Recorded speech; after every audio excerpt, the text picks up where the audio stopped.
Outros projetos do engenheiro Eusébio de Sousa Soares, por exemplo, faz-nos uma discriminação exaustiva de todas as fortalezas, todos os acortelamentos que guarnecem Vila Real de Santo António. Falando no caso da Ponta da Areia, por exemplo, olhem o que estava projetado, uma fortaleza de 7 baluartes, e o que efetivamente foi construído. Apenas um baluarte e nada mais, com 2 bocas de fogo. Se aquele projeto do José de Santo Vasconcelos era muito elogiado para a época, imaginem este projeto que é de 1799 e que é de Eusébio de Sousa Soares. Imaginem o que seria se nós tivéssemos efetivamente esta grande fortaleza na Ponta da Areia. Hoje em dia seria um monumento de inquestionável valor patrimonial. E depois, existem outras particularidades desta coleção de postais, que agora é explicada no livro que mostraram hoje, que é esta maravilhosa carta, um trabalho notável de valor artístico extraordinário de Eusébio de Sousa Soares.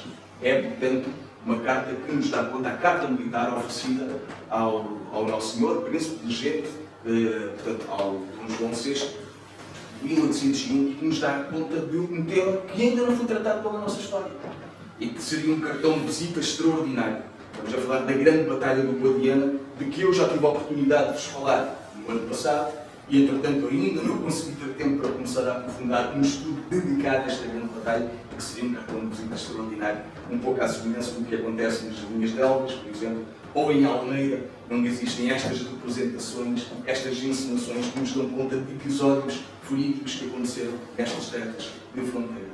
E aqui nós vemos que no ano de 1801 estavam os franceses a impedir aos espanhóis: está aqui esses vossos vizinhos, os portugueses, eles têm os portos atlânticos abertos aos ingleses. Bem, e não obstante Portugal ter ajudado a Espanha na campanha do Roussillon contra os franceses revolucionários, os nossos amigos espanhóis traíram-nos e lançaram-nos um ataque em 1801.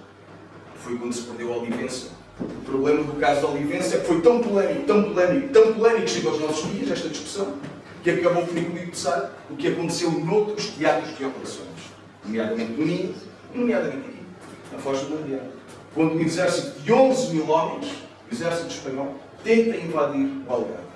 Mas antes de invadir o Algarve, dá-se um tremendo combate de artilharia.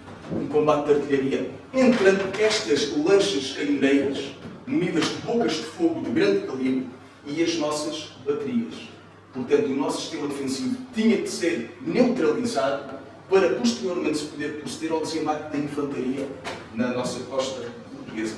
Tal não aconteceu porque os nossos artilheiros portugueses, ou por sorte ou por manifesta operacionalidade, conseguiram abater o comandante da artilharia espanhola, que fez com que o exército espanhol se visse desorganizado, sem capacidade de comando, e que fez com que o governador de Vila Real de Santo António, na altura era o coronel José Lopes de Sousa, ordenasse o bombardeamento massivo de Ayamonte.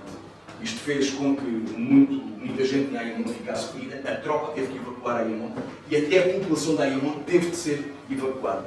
Portanto, se nós soubéssemos o que sabemos hoje, tínhamos ocupado Ayamonte e tínhamos depois feito aqui uma troca por Olivença.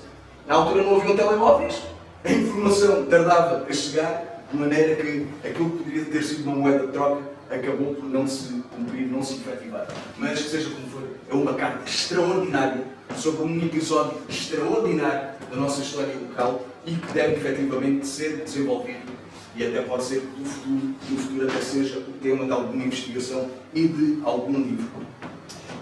Outro elemento interessante, o que efetivamente foi construído na Ponta da Areia, é a semelharia que vocês encontram derrubada sobre o rio. Não, tem o professor Luís Cavaco que dizia em 1995 que eram os vestígios do Forte de Santo António de Vilhena. Mas também não tem nada. Afinal, Santo António de Vilhena ficava mesmo, a Sete Conselho ficava mesmo aqui ao lado, ali na zona do Paulão, onde se encontrava a bateria do Meio-Val.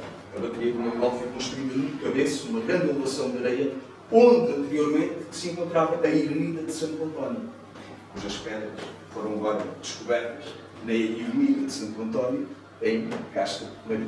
Portanto, mais património arqueológico pré-Vila Real de Santo António, que é de cá, que é da nossa terra, e que, eventualmente, até podemos pensar em fazer algum acordo para termos algum empréstimo pontual ao permanente. Nunca se sabe.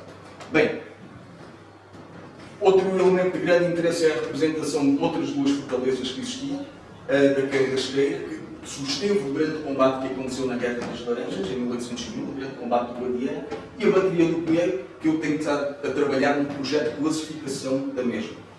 No futuro, se eventualmente existirem condições, até podemos considerar, eventualmente, a criação de um núcleo museológico ou de sondagens arqueológicas, de maneira a pôr em evidência não os quartéis, que ainda continuam, foram transformados em postos de guarda vegetal no século XX, mas toda a estrutura abaluartada onde se encontravam as caminheiras e as respectivas bocas de fogo.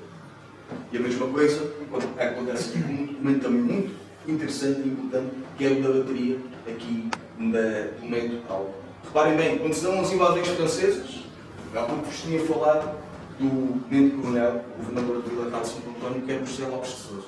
Aqui um pequeno atalho. Toda a vida nós já ouvimos falar que foram os olhanenses que se revoltaram contra a ocupação francesa. O José Michel vai olhar para mim porque é francês.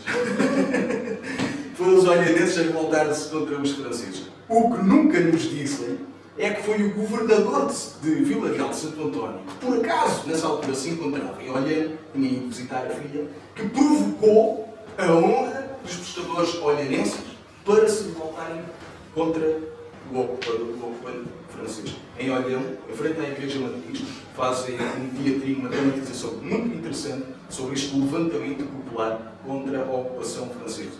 E quem foi o incitador deste motim foi o governador de Vila Real de Santo António. Quando a informação chega cá, o capitão Mimoso, que estava em substituição do tenente-coronel José Lopes de Sousa, o que é que ele faz? Sai com uma escolta de artilheiros do Centro Cultural Companhias, na altura era quartel, e vai em marcha, solene, os artilheiros a fazerem de escolta, com um estandarte, anunciar na bateria do Metual, que ficava num promontório, numa elevação, anunciar à população vila-realense o início da resistência, o início da guerra contra o invasor francês.